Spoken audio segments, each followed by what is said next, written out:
Hey Overlanders, Dave, Weekend Overlanding again. Got a quick video again on the way to work. Again, questions came up and something I've been meaning to do also. One of the big questions that always comes up is, do I need to do this to my truck? Do I need to do this to do I have to run these tires? Do I need a winch? Do I need all of this consideration before I can do what people are referring to as overland? Well, I'm going to start with the beginning. What is overlanding to the American? What does it mean now getting on the road here, so put a seatbelt on, but what it means to Americans and what it should mean. Well, one of the biggest issues is overlanding. We've been doing it for years. We've just been calling it car camping or just road trips. But we've added a twist, and the twist is to get to destinations that are tougher to get to and off the beaten path. Probably the biggest problem with people getting into it or not understanding what we're all about is mostly comparing it to what's going on in South America, Africa, and most importantly, Australia. So, the Africa, Australia, you're covering large areas that are completely uninhabited. You are you could be days away. Heck, technically you could be weeks away, depending on what the situation is, from civilization, from services, from being able to leave your rig and sleep on a real bed, or take a shower, have a restaurant, or just seeing another person, have a conversation. That's really not the case in the United States. Now, I'm going to carve out Alaska from this, because Alaska's a different story. That's a whole different discussion. That's probably never going to be covered here. And if it is, it's going to be a long time from now. For most of us in the continental United States, if you try to pick the most remote, the most off the beaten path place that you can go, and you look at a map, you take your little phone, you take a GPS unit that's like a Garmin or a TomTom or running Gaia or one of the apps that are specifically for overlanders, or just one that's inside the car, and you go gas station, hotel, a restaurant. There's really nowhere that you can't reroute off of your overlanding route, dirt road, trail, and be there within 2 hours, give or take. So by the actual situation where you're never more than a couple hours away from a shower, hot shower, a restaurant of some sort, some type of lodging, whether it's Airbnb, a hotel, a rental of some sort, cabins, most campgrounds will also have some type of rental, like, an RV rental for the night, trailer rental for the night, or a cabinette or something to that effect. So you really are never more than maybe 2 hours away from that, which brings up a huge point. Now, I'm not taking away from the people who car camp and have a rig set up where they sleep in the back, or they pull a trailer with an off-road trailer with some type of accommodation, or a rooftop tent, or anything like that. That's great. If you like that, that's 100% you, and no one can take that away from you. But when we watch these videos of Australia, the laws are different. when we think about Africa, the laws are different. One of the biggest things is they just kind of pull off. They pull off, oh, like, hey, here's a good spot. I'm going to camp here tonight. Well, as a general, you can't do that in the United States. I mean, you can, but then you're pulled off somewhere where the first time somebody with authority drives by, it's going to be a question of, what are you doing here? You can't just pull off. Is everything okay? Or, so it's not like you can just pull off in most places, because you're either on a public land, BLM, something covered by DNR, something covered by, Forestry Service, something. So all of these areas are going to have some type of rule where you just can't pull over. So it becomes a completely different situation than you see in these great videos in Australia, Africa, even South America. So bringing us back to overlanding in the United States, there is no real answer. There really isn't. A lot of people have this belief that to overland, you need this big rig setup, tens of thousands of dollars thrown into a vehicle that could cost you tens of thousands of dollars to start with. It's generally not true. It's generally not true. See, we gotta go to the basics. The trail. So now you go, okay, fine. I found this trail. I found a map. I found it online. A friend of mine gave me it. It's a GPX format. I'm gonna follow, or any of this. Well, the first thing you have to realize is every road you're gonna take, every trail, every backwoods dirt path is open to the public. That's why you can go there. It's a very important fact, because if it's open to the public, it's within reason passable. And then you got to remember who has the authority on that trail or that road. BLM, DNR, Forestry Service, somebody takes care and patrols that area. Which, a perfect example was the most northern part that you can get to on the Trans-Wisconsin. When you get all the way to the tip up there, one of the things that you do notice, at least we ran into, is, first of all, it's reservation land. So the authority was from the council, from the tribe that was administering the land. And we stopped and we talked with the guy. The guy was really cool. Zach was his name. Have his business card somewhere in the car still. Anyway, it was an F-250. It was an F-250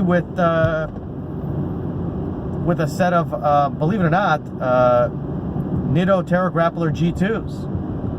There wasn't anywhere that he goes there that you can go to that he didn't have a problem getting to with a stock F-250 with a different set of tires. So, taking into account that most of those trails are going to be patrolled by either ATV side-by-side or a truck of some sort that has four-wheel drive and has some decent tires, that goes to show you that you don't need to have 37s and 6 inches of lift and triple lock your truck. front air locker, rear air locker, center diff lock. I mean, it's great, but it's not needed for the type of overlanding that is acceptable and legal within the continental United States. Now, we can say that, okay, there's certain trails, like, you know, will it help you in Moab? Sure, okay. The Rubicon Trail, okay. But, you know, as a general rule, you're not going to need that stuff. Part of what you're also, that, you know, the idea comes up, okay, so where did this trail come from? Okay, well, the trail itself are basically a bunch of linked roads that are legal to traverse, and they're just linked. So the people who normally put these maps together, this is very important, are the dual sport motorcycle guys. You can thank them for figuring this out. See, because in the United States, there's a very, it depends on state to state, but as a general rule, the dual sport motorcycle crowd has an issue. The problem with they confront all the time is that to be a dual sport motorcycle, you're registered on to be a road vehicle. So you're like, okay, great, so you can drive on the roads. Okay, I see this great ATV trail, and the dual sport guys can be like, okay, this is more than passable. I have a better chance of passing this than most ATVs because of the way I have my bike set up. The problem is there. The biggest problem about that is they are registered for the road. They cannot operate a road vehicle on an ATV trail. See, as a general rule, there's, like, you know, a few criteria, normally like 3 criteria on what an ATV trail, what you can use on an ATV trail. It has to be A, most likely registered with a DNR number of some sort, some type of licensing, just like a boat license, ATV license. There's a little number on the side, so there's an identifier. That's one. Number 2, it has to be under a certain weight. Number 3, under a certain width. So the crazy part is there are side-by-side ATVs getting to the point now where they're too wide and too heavy to be on an ATV trail. But that's another discussion again. Staying with overlanding, your truck for sure, your rig, 100% is going to be too wide and too heavy. Plus it's licensed for the road to go on an ATV trail. So ATV trails are pretty much off limits, unless, as some of us who have done the Trans-Wisconsin Adventure Trail and some other adventure trails around, you'll see it says ATV route / motor vehicle. So if it's a motor vehicle / ATV route, then, you know, you're still following the motor vehicle. Motor vehicle trails are really, they're groomed for the most part. There are areas that are unimproved, and there will be signage that is unimproved. There will be signages where the road is closed. If the road is closed, you must reroute. Don't be like, don't take that as a challenge. Don't say, it's road's closed because a regular car can't make it there, but hey, my, you know, my Land Cruiser that I've got, you know, an 80 series with solid axles and lockers and 37s and 9 inches of lift and whatever the heck, I'll do it. Well, you've just disobeyed a road sign. It's no different than blowing a stop sign, or if it says don't, you know, don't drive here, don't drive here. So there's a lot of different things that go on that people are really trying to prepare themselves for that they're not going to encounter.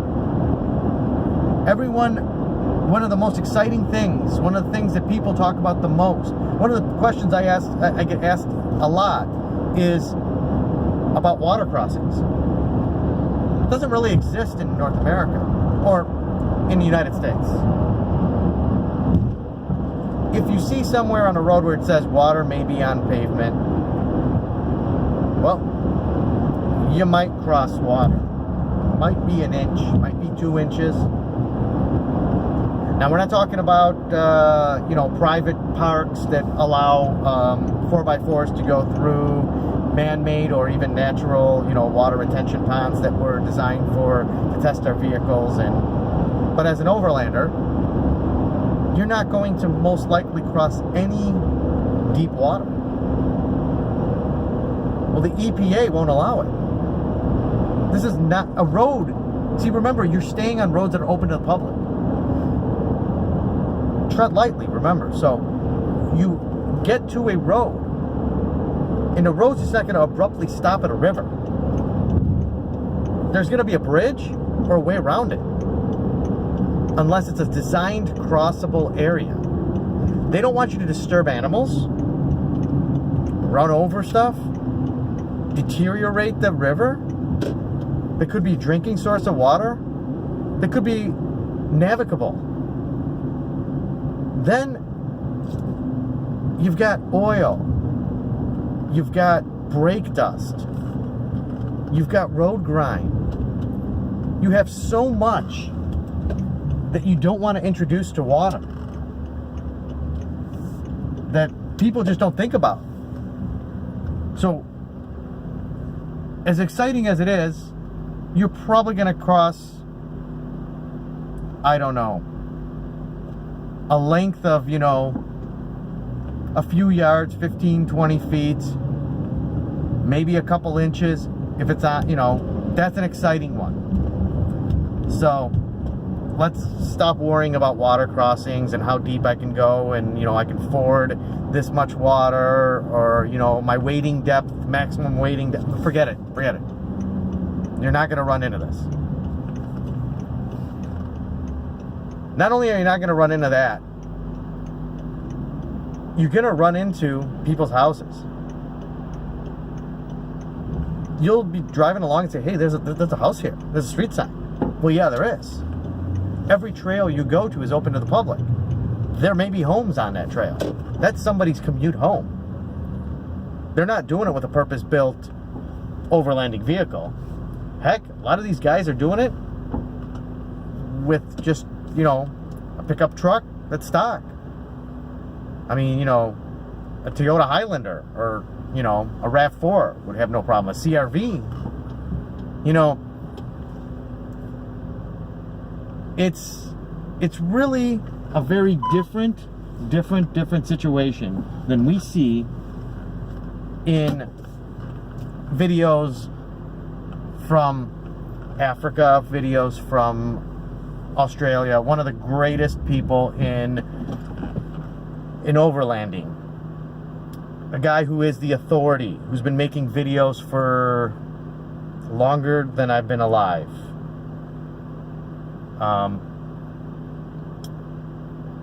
Is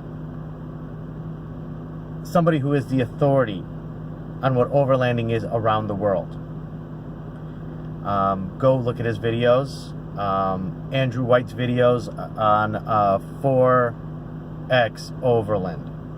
He'll explain to you, especially like his video. I've posted it here. I posted it on the Facebook page for Weekend Overlanding. A link to it where in the first few minutes he talks about overlanding in America.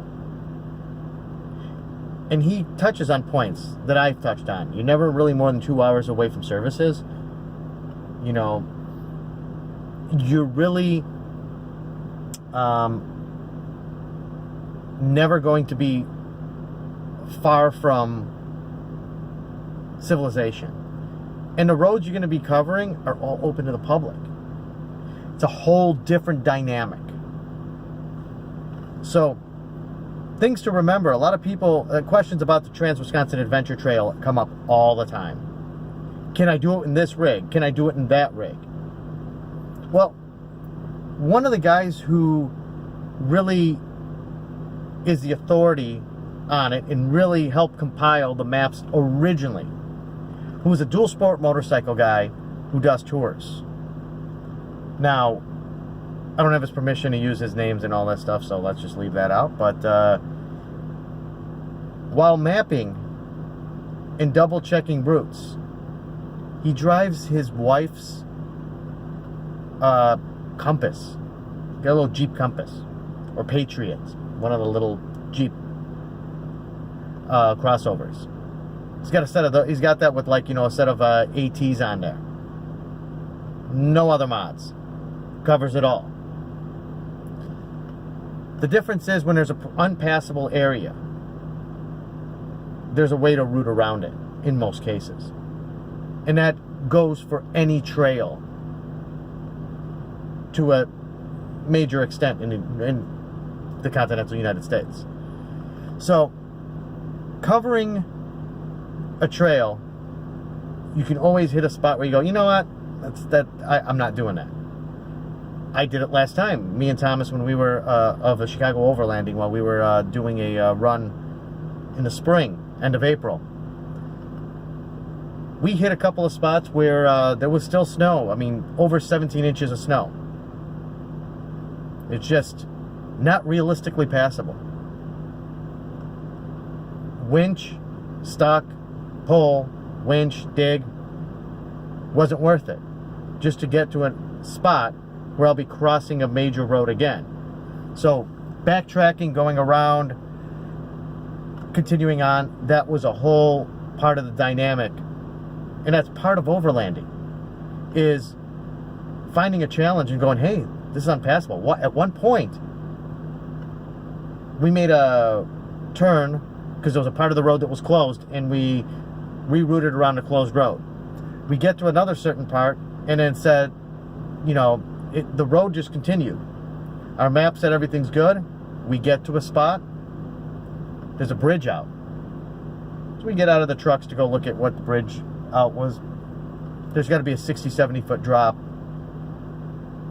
River, 60, 70 feet up. It's completely, utterly unpassable by vehicle, period. There is no way. So what changed is you turn around, you backtrack. You get back to somewhere, you look at your maps, and you work your way back around and try to find a place to pick up again. All of this is part of overlanding. So, one of the things that we stress in the overlanding community is to, one, when you're going to cross anything, tread lightly. Two, follow all rules. Because if you don't follow any of those rules, and if you push the limits and start doing things like, I'm going to blaze my own trail, I'm going to, you know, go tear up onto this hill because this hill right on the side looks really cool, or I'm going to start splashing through the water, I'm going to try to find this mud puddle here, they're just going to say, you know what, no more cars. There is no reason to have this road, or local traffic, or turn it into a private road, take it off of the map that is on the route for public use. And if that happens, we all pay the price. Because there will be a point, if that starts to cascade, where none of us will have the opportunity to do this anymore outside of our homes. It would turn into a situation where you'd have to go to a different country to do it. And that's not what we're about. We're not about the 4-week trip. We're not about, I mean, we would love to, just not realistic in most cases. So, summing it all up is overlanding in the United States, in the continental United States, is quite different than the rest of the world. Now, if you like my videos, please like my videos, comment below, subscribe to my channel. Remember, if you have any questions, we have our Facebook page, Weekend Overlanding. We also add questions to the bottom. I will answer them. I will get to them. I will even make you a video specifically for your question to be answered. So, everybody just please feel free to comment, and feedback's always encouraged. Have yourself a good day.